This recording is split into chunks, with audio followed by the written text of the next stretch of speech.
Vamos seguir? Vamos falar do Concílio de Nicéia. Gente, como eu disse antes, o quarto e o quinto século foram de imensa produção teológica.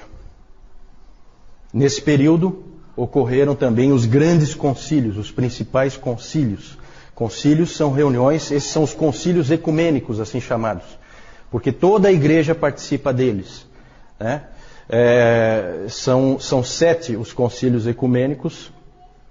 Esse concílio, o concílio de Nicéia, é considerado o primeiro. Não sei por que o concílio de Jerusalém, até alguém comentou isso comigo, eu não sei por que ninguém considera o concílio de Jerusalém o primeiro, né? Talvez porque ele seja de uma outra época, com a presença de apóstolos, e já que em Nicéia é diferente, né? É um concílio diferente.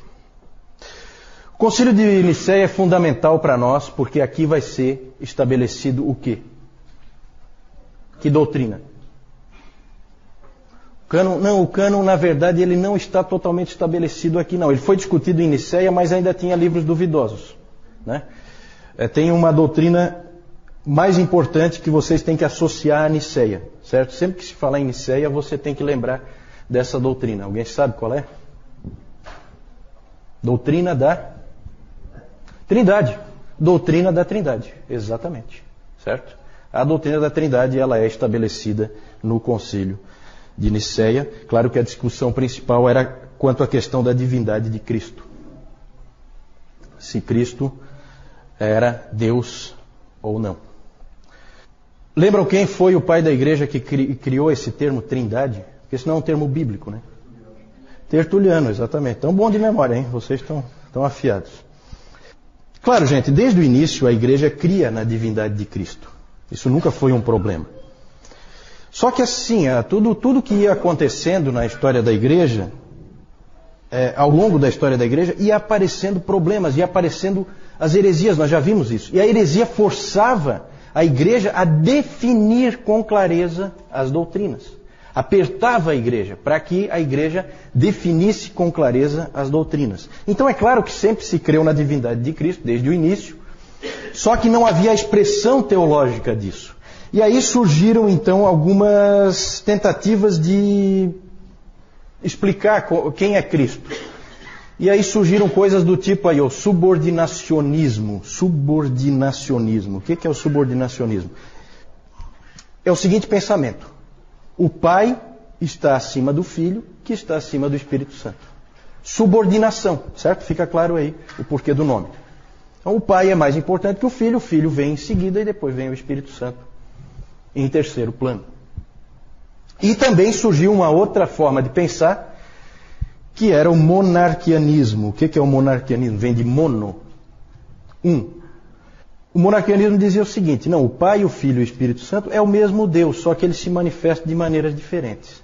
Então uma hora ele está como Pai, outra hora ele está como Filho, outra hora ele está como Espírito Santo, mas é sempre o mesmo. Ora, essas coisas impuseram uma dificuldade para a igreja. O que fazer com isso aí? Isso aí é verdade, não é verdade? Seguimos isso, acreditamos nisso ou não? Houve necessidade de definir as coisas de forma clara. E aí surgiu uma outra coisa. Pode passar aí, por favor? Aí surgiu um debate ainda mais intenso. Um problema na cidade de Alexandria. É sempre Alexandria, né? Impressionante. Alexandria está em todas Alexandria. Houve um problema na igreja de Alexandria. A igreja de Alexandria tinha um bispo, já um senhor muito velho, bem velhinho, chamado Alexandre. E esse bispo, ele pregava, e ele sempre pregava enfatizando a igualdade do Pai e do Filho. Deixando claro que o Pai e o Filho estão em pé de igualdade, que não há o subordinacionismo, que o Filho é Deus, como o Pai é Deus.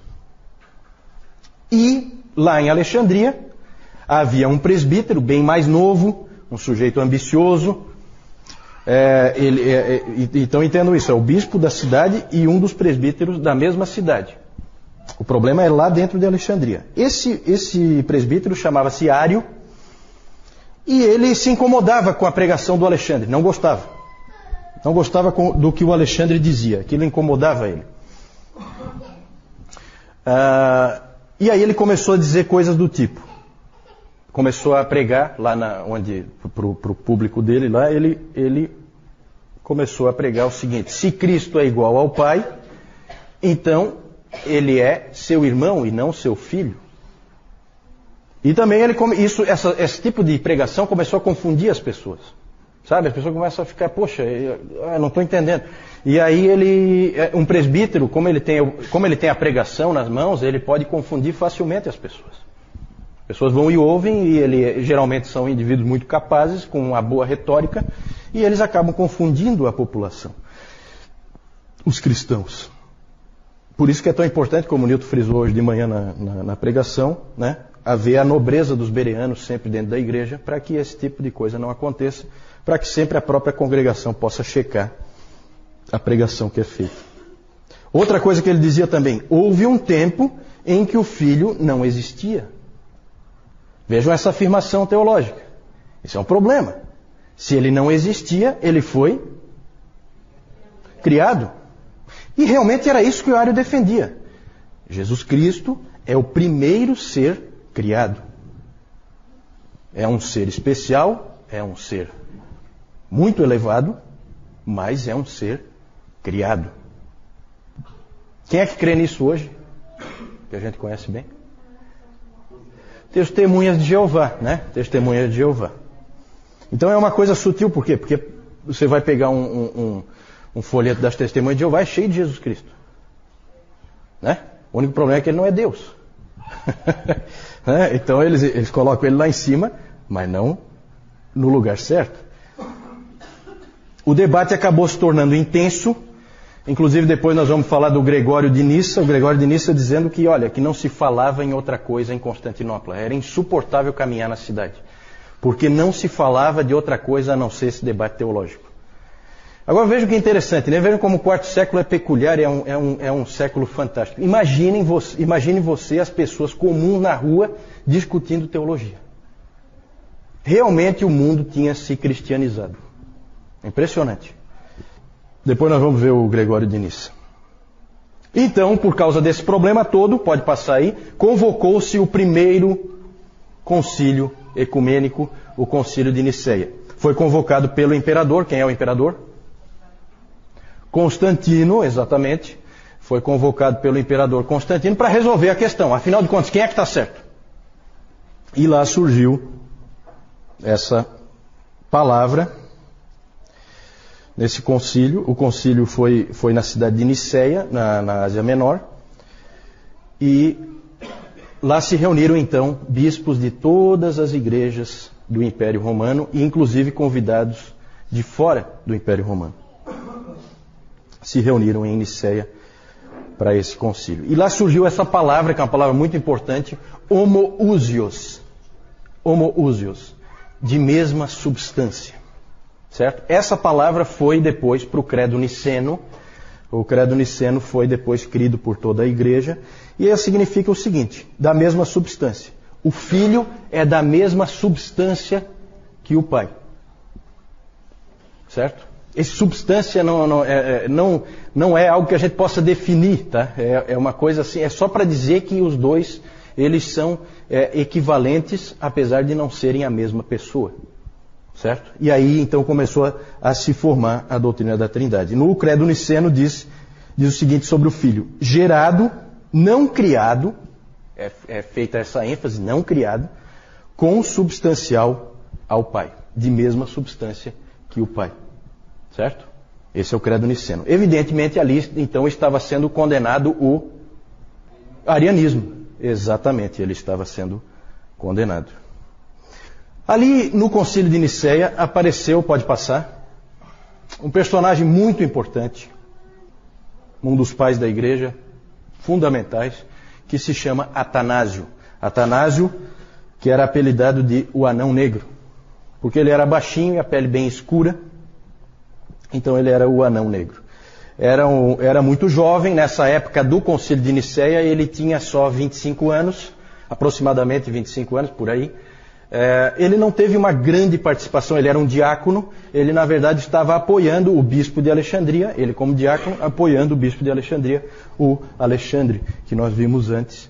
e não teve assim uma grande participação. Ele mais tarde, ele mesmo tornou-se, de diácono ele passou a ser presbítero, e de presbítero ele se tornou o bispo de Alexandria, Atanásio. Inclusive, muito jovem, ele já se tornou bispo de Alexandria. Em torno de 30 anos, ele já era bispo de Alexandria. Ele foi 5 vezes exilado por causa da sua luta pela veracidade da Trindade e pela sua luta pela divindade do Filho. Ele batalhou com unhas e dentes por isso.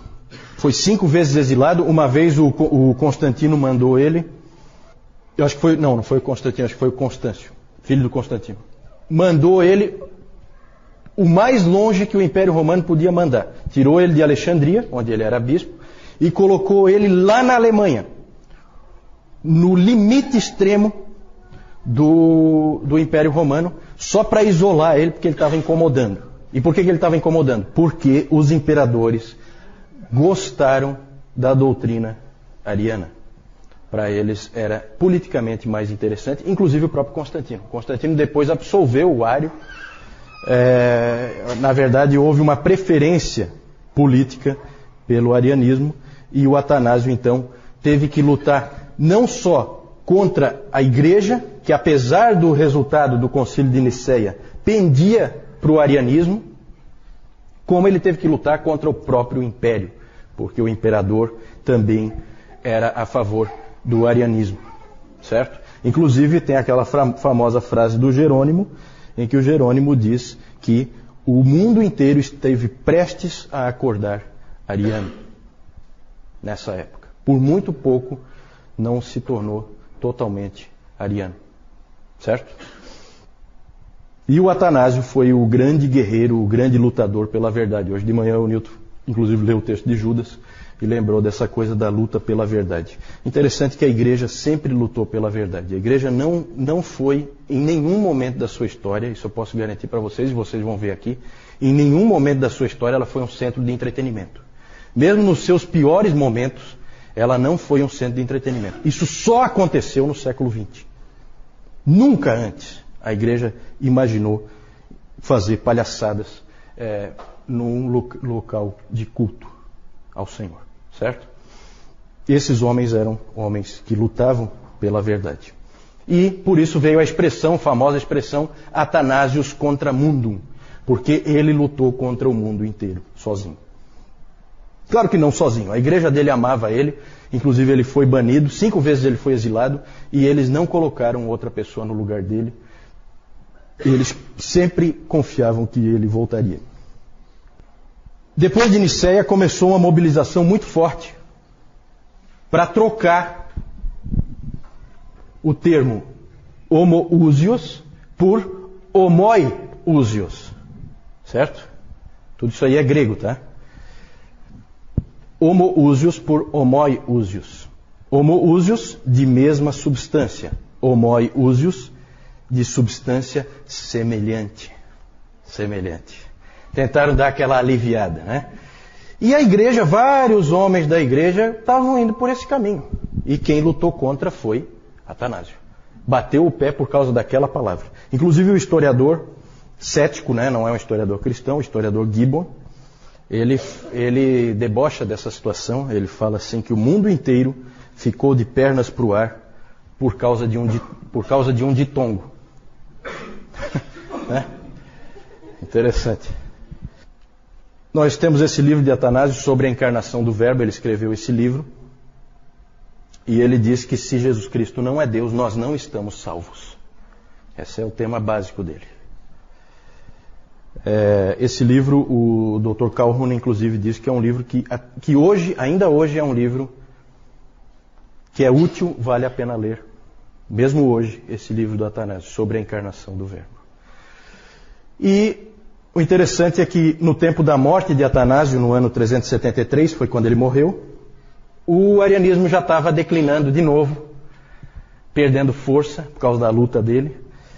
E quando chegou em 381, que houve o concílio de Constantinopla, o segundo concílio ecumênico, o arianismo, por incrível que pareça, apesar de quase ter prevalecido na história da igreja, ele acabou sendo condenado de novo. Graças a Deus por isso.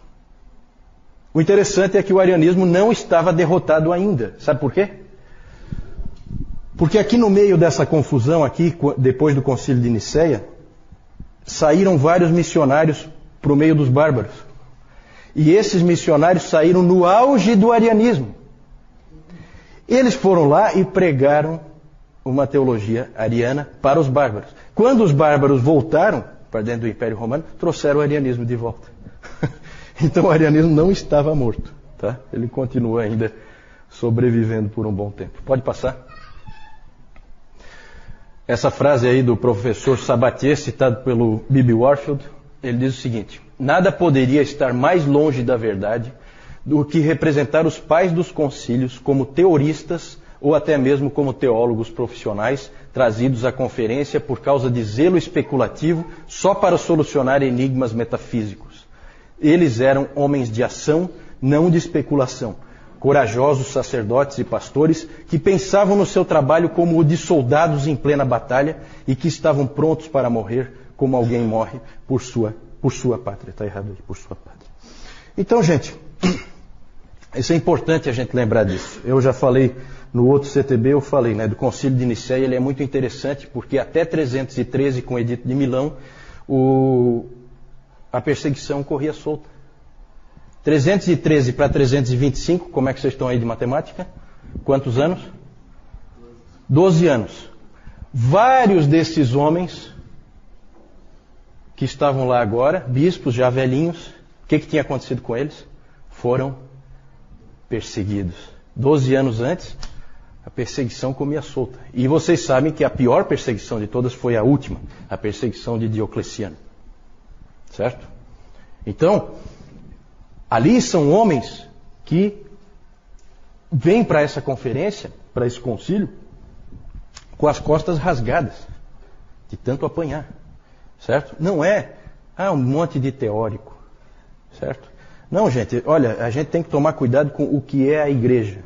A pregação do Newton hoje foi muito, muito, muito boa nesse sentido do fortalecimento da noção que nós temos que ter da defesa da verdade. Certo? É impressionante o que se fazia em defesa da verdade. Certo? Vamos lá. Pode passar. Aí algumas figuras aí do Concílio de Nicéia, né, como os artistas retratam. Nada de especial aí, mas a gente pode ter uma ideia, né, deles todos reunidos. A gente às vezes se deixa levar um pouco